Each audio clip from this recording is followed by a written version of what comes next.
To get to 2.5%, which is what we're saying for the next 2 or 3 years, would be about 4.5, nearly £5 billion, which is huge in itself. £5 billion more?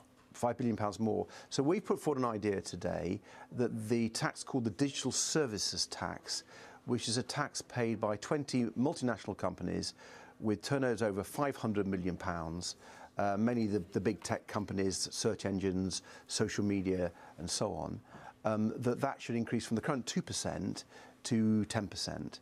That would raise the vast bulk of the money we need to increase defence spending in the short term.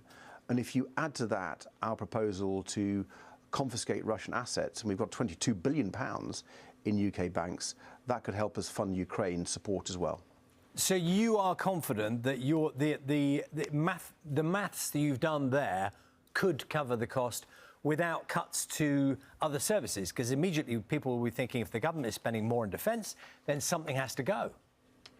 Yeah, I mean, let's be clear, we've got some tough decisions to make in our country. The Conservatives left our economy and our public services and our defence in a terrible state, and no one's pretending there aren't some difficult questions. That's why we've been looking around at possible answers, because this is a really big challenge for the Chancellor. And that's why we're putting forward, I think, some constructive proposals. We've long argued, actually, the Liberal Democrats, that these Russian assets owned both by the state and some of the oligarchs should be confiscated. There's a legal route to doing that, and that would make a big difference in the money we need to spend to support Ukraine now and in the next few years.